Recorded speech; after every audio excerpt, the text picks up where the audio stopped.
Babalarımızın ədavətinə görə Qarabağa girişimizə stop qoyulub.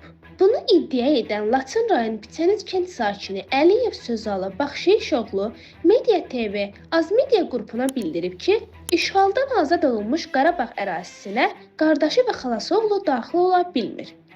Əliyev Sözalı onu da bildirir ki, uzun müddətdir araşdırmaları və nazirliklərə müraciəti nəticəsində məlum olub ki, onun Qarabağa girişinə stopu daşınmaz əmlakın Xankəndi üzrə nümayəndəsi Əhmədov Əhməd Bəhmənoğlu tərəfindən qoyulub.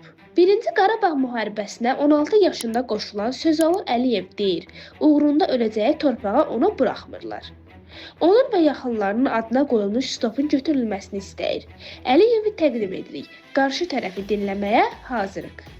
Mən Əliyev Sözalı Baxşeyişoğlu, Laçın sakiniyəm. Birinci Qarabağ müharibəsinin iştirakçısıyam.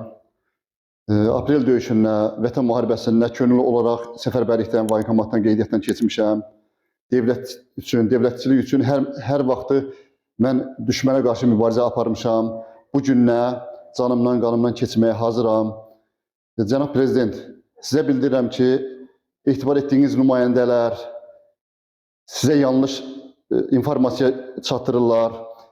Əhmədov Əhməd Bəhmənoğlu, onun müavini Ələsgər vəzifə səlahiyyətindən istifadə edərək səbəbsiz yerə bizə stop qoyub. Qarabağa girişə stop qoyubdur. Yəni 34 ildir o torpağın həsrəti ilə yaşamışıq. Bugün mən Qarabağ torpağına gedə bilmirəm. Mən özümü təhqir sayıram. Mən Azərbaycan vətəndaşıyam. Qardaşımla mənlə bir yerdə Qarabağa stop qoyulub. Heç hansımız gedə bilmirik.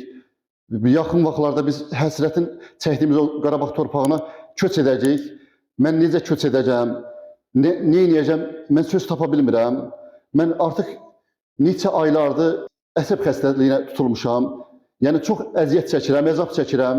Mənəvi mənə dəymiş zərəri heç nə ilə ödəyə bilməz.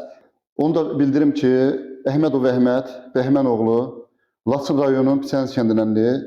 Mənlə eyni kənddənik. Əhmədin babası ilə mənim babamın arasına olan ədavəti bugün məndən çıxır. Məndən düşmənçilik ədavəti aparır. Vəzifə səlahiyyətlərini istifadə edir. Xankəndi nümayəndəsinin sədridir, çox özbaşınalıq eləyir. Çıxışımın sonunda da bildirirəm ki, Kamran Əliyev cənablarına, Vilayət Eyvazov cənablarına, Cənab Prezident, sizə hüquqi qiymət verəsiniz, bu iş nəzarətə götürülə, tez bir zamanda mənim qardaşımın, xalam oğlunun stopu götürülə. Mən çox təhqir sayıram.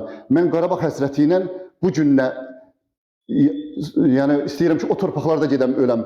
Xahiş edirəm ki, tez bir zamanda stopu götürdəsiniz.